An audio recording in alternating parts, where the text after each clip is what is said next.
Hi everyone, કેમ છો બધા? મજામાં? કાજલ કિચનમાં તમારું સ્વાગત છે. આજે હું એકદમ સરસ ઝટપટ બની જાય એવી એક વિન્ટર સ્પેશિયલ રેસીપી શેર કરવાની છું. તો આજે આપણે ખજૂર ડ્રાયફ્રૂટના લાડુ બનાવશું. તો ચાલો આપણે જોઈએ ખજૂર ડ્રાયફ્રૂટના લાડુની રેસીપી.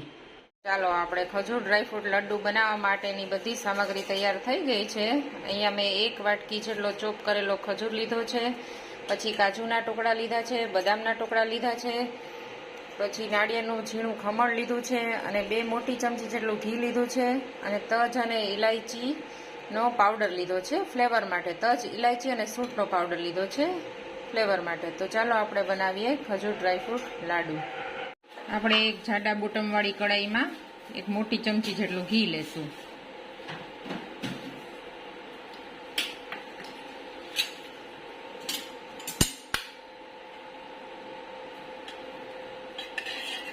ઘી થોડુંક ઉકળે પછી આ ખજૂરને છે ને આમાં આપણે સાતળી લેશું. આ જે ચોપ કરેલો ખજૂર છે ને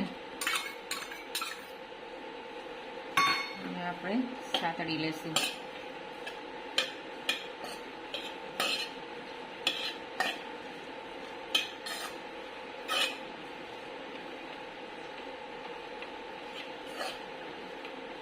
પાંચેક મિનિટ થશે ને એટલે ખજૂર મેલ્ટ થવા માંડશે.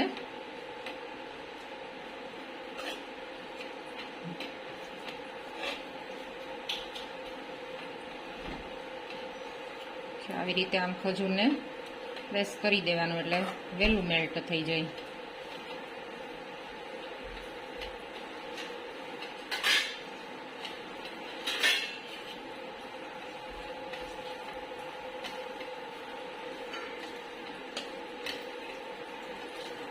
મેં અહીંયા નોર્મલ ખજૂર લીધો છે. તમે જે પોચો ખજૂર આવે છે એ પણ લઈ શકો છો.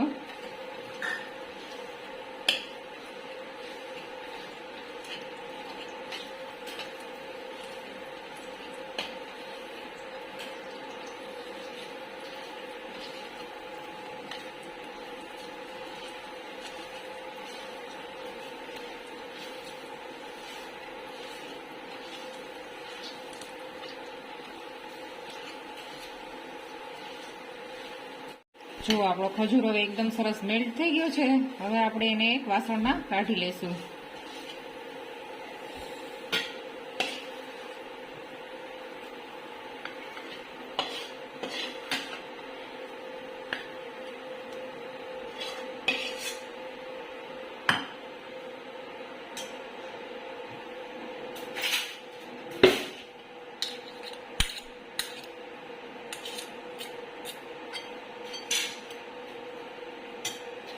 હવે આપણે જે આ ડ્રાયફ્રૂટ છે ને એને એક નાની ચમચી ઘી કડાઈમાં લઈ અને એને સોતે કરી લેશું. આપણે આ ડ્રાયફ્રૂટને ધીમા તાપે.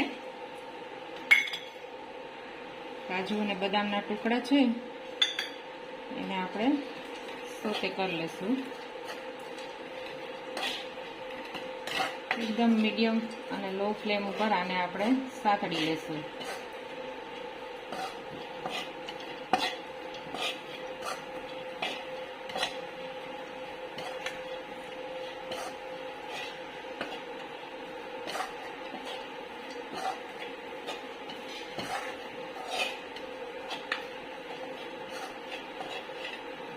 હવે આ કાજુ બદામ છે ને સતળાઈ ગયા છે. આપણે આ ખજૂરનું બેટર છે ને એમાં એડ કરી દઈશું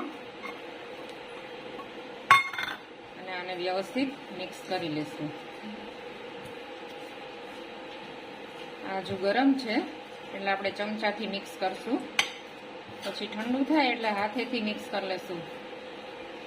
જો હવે આ જે ઇલાયચી અને તજનો ભૂકો છે ને એ પણ એડ કરી દઈશ એટલે આપણી ફ્લેવર સરસ આવશે. આમાં આપણે મનપસંદ બધા ડ્રાયફ્રૂટ નાખી શકાય. અખરોટ છે, ચારોળી છે, પિસ્તા છે, જે આપણા ઘરમાં અવેલેબલ હોય ને એ બધા નાખી શકાય.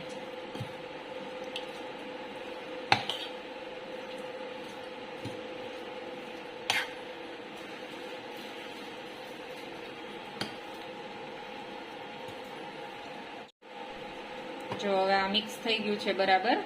હવે આપણે આ થોડું ઠંડુ થવા દેશું, બહુ ઠંડુ પણ નહીં થવા દઈએ, થોડુંક 5-10 મિનિટ ઠંડુ થાય પછી આપણે એના લાડુ વાળી લેશું. જો હવે આપણું મિશ્રણ છે ને થોડું લાડુ વાળી શકાય એટલું ઠંડુ થઈ ગયું છે. હવે આપણે એના નાના નાના લાડુ વાળી લેશું. એના માટે છે ને મેં એક ચમચી રાખી છે, એટલે આપણા બધા લાડુ એક સરખા માપના થાય. આવી રીતે આમ માપી લેશું. આનો આવી રીતે લાડુ વાળી લેશું. જો આવી રીતે.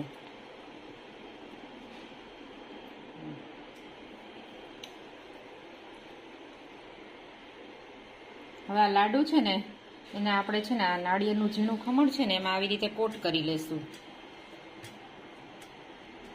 એટલે નાળિયેરની ફ્લેવર પણ આવશે અને દેખાવામાં પણ બહુ સરસ લાગશે.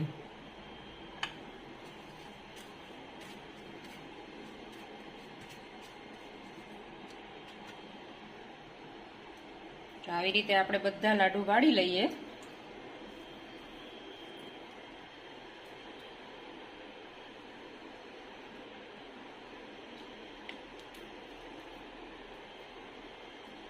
તો જો આપણા બધા લાડુ તૈયાર થઈ ગયા છે વળાઈને.